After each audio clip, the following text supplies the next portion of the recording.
menantikan dirimu di depan kelasmu, menantikan kami.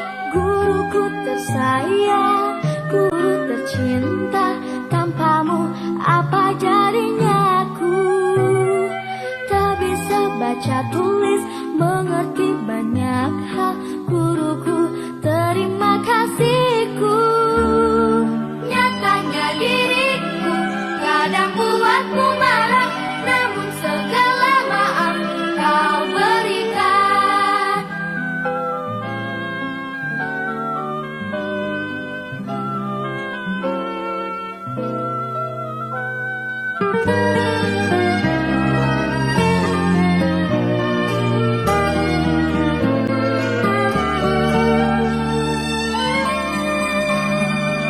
Selamat pagi semua, ku nantikan dirimu di depan kelasmu, menantikan kami. Guruku tersayang, guru tercinta, tanpamu apa jadinya aku? Tak bisa baca tulis, mengerti banyak hal. Guruku, terima kasihku. Nyatanya diriku kadang buatmu marah, namun segala maaf kau berikan.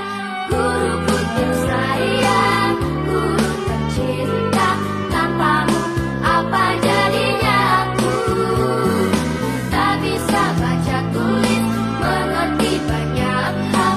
Guruku, terima kasihku.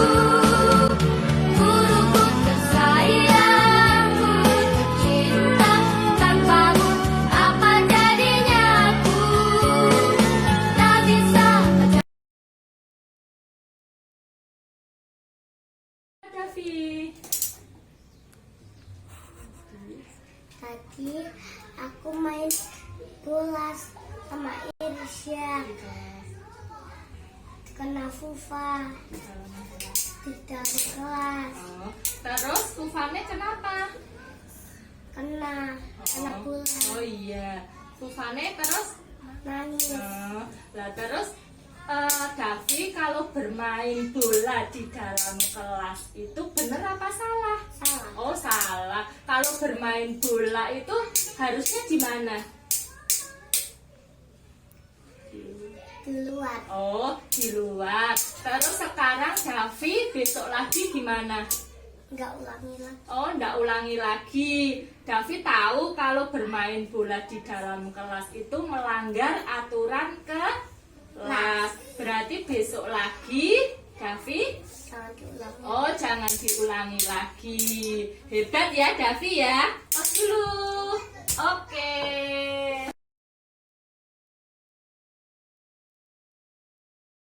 Ya, kenapa Mas Irzak malu? Karena nggak punya baju lurik. Oh, nggak pakai baju lurik. Kalau memakai baju lurik itu setiap tanggal berapa, Mas Irzak? Setiap tanggal 8. Lah Mas Irsya kok enggak memakai baju lurik sendiri karena kenapa?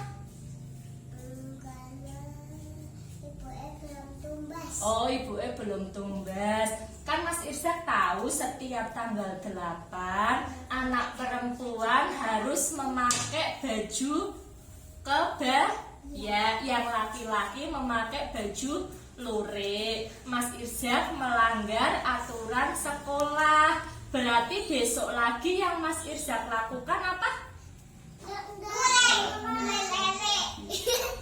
Apa? Oh, enggak mengulangi lagi. Berarti untuk bulan depan Mas Irzak harus memakai baju lurik setiap tanggal 8. Oke, Mas Irzak hebat toh. Iya.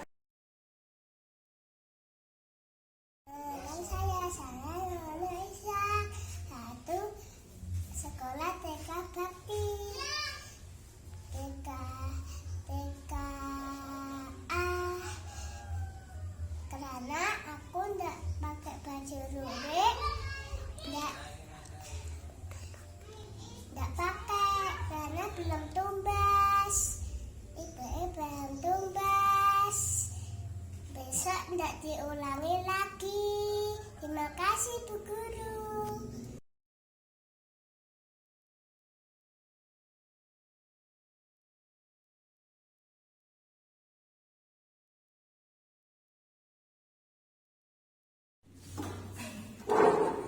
Assalamualaikum warahmatullahi wabarakatuh. Waalaikumsalam warahmatullahi wabarakatuh. Kepada yang terhormat Ketua Gugus Diponegoro Kecamatan Tulis, Ibu Kepala TK Bakti Desa Sembojo yang kami hormati, para ibu guru anggota Gugus Diponegoro yang kami hormati. Pertama-tama marilah kita panjatkan puja dan puji syukur kehadirat Allah Subhanahu wa taala yang telah melimpahkan rahmat serta inayatnya kepada kita semua sehingga pada hari ini kita dapat berkumpul dalam acara diseminasi budaya positif di sekolah. Yang kedua kalinya sholawat serta salam kita haturkan kepada Nabi junjungan kita Nabi Agung Muhammad SAW yang kita nantikan syafaatnya di yaumil qiyamah. Amin Allahumma amin. Untuk mengawali acara pada hari ini, perkenankanlah saya membacakan susunan acaranya. Adapun susunan acaranya adalah sebagai berikut: 1. Pembukaan, yang kedua kegiatan inti atau pemaparan materi yang akan disampaikan oleh Ibu Anis Mardiani SPD, yang ketiga sesi tanya jawab, dan yang keempat penutup. Untuk mengawali acara pada hari ini, marilah kita buka dengan bacaan basmalah. Bismillahirrahmanirrahim. Semoga dengan bacaan basmalah tadi dapat memperlancar acara pada hari ini. Amin. Ibu-ibu yang kami hormati, kegiatan yang kedua yaitu pemaparan materi yang akan disampaikan oleh Ibu Anis Mardiani SPD. Kepada Ibu Anis Mardiani SPD kami persilakan.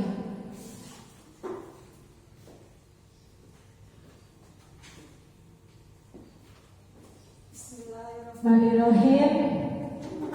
Terima kasih kepada Ibu Moderator yang sudah memberikan kesempatan kepada saya untuk berdiri di depan sini dalam kegiatan mendiseminasi budaya positif di sekolah kita.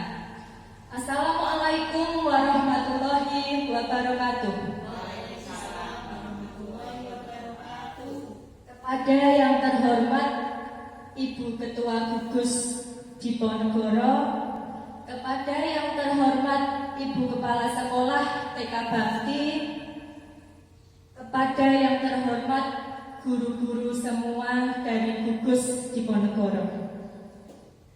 Pertama-tama marilah kita panjatkan puji syukur kehadirat Tuhan Yang Maha Esa yang telah melimpahkan rahmat dan hidayahnya kepada kita semua, sehingga kita semua dapat berkumpul di dalam sekolah ini dalam keadaan sehat walafiat.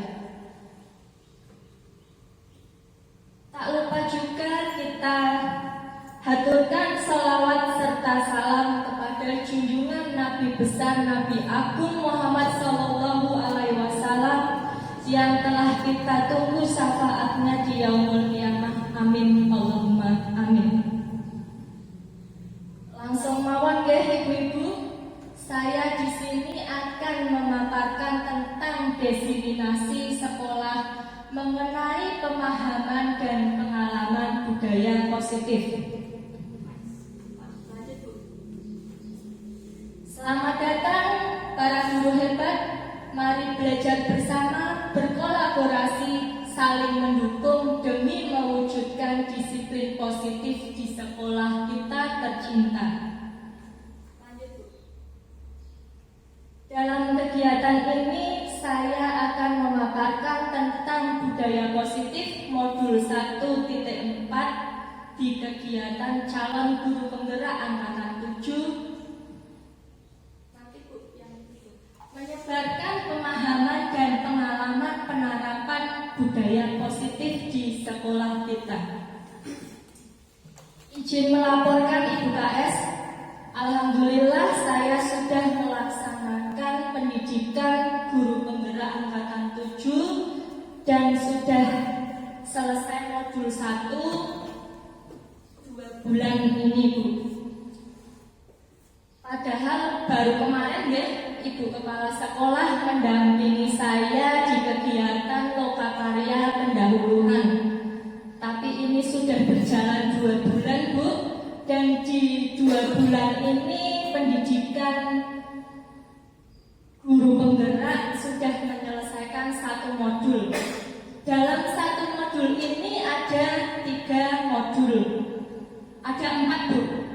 Yang pertama modul 1.1 kita mempelajari tentang pendidikan filosofi Ki Hajar Dewantara. Untuk modul 1.2 kita mempelajari tentang nilai dan peran guru penggerak.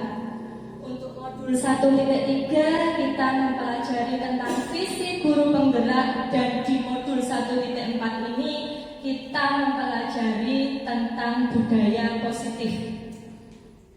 Sebenarnya dalam guru penggerak ini untuk modul 1.1 sampai 1.4 kita sudah membuat aksi nyata, ibu-ibu semua ya. Dan di 1.4 ini kita juga membuat aksi nyata tentang budaya positif di sekolahan kita masing-masing. Lanjut, Bu. Dalam kegiatan budaya positif ini kita akan mempelajari tentang konsep utama modul budaya positif.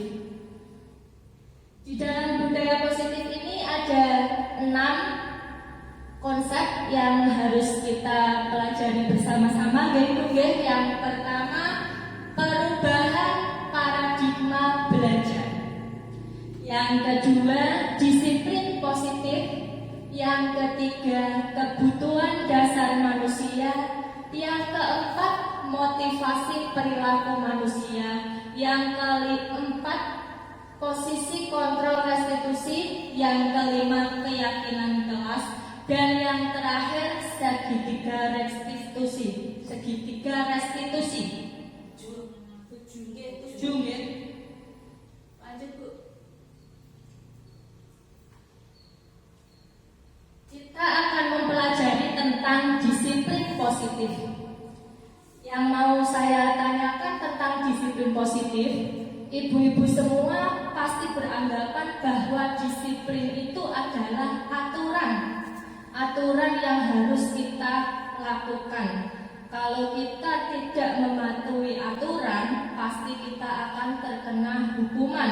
Dan kalau kita mematuhi aturan, mematuhi disiplin, pasti akan mendapatkan penghargaan atau reward.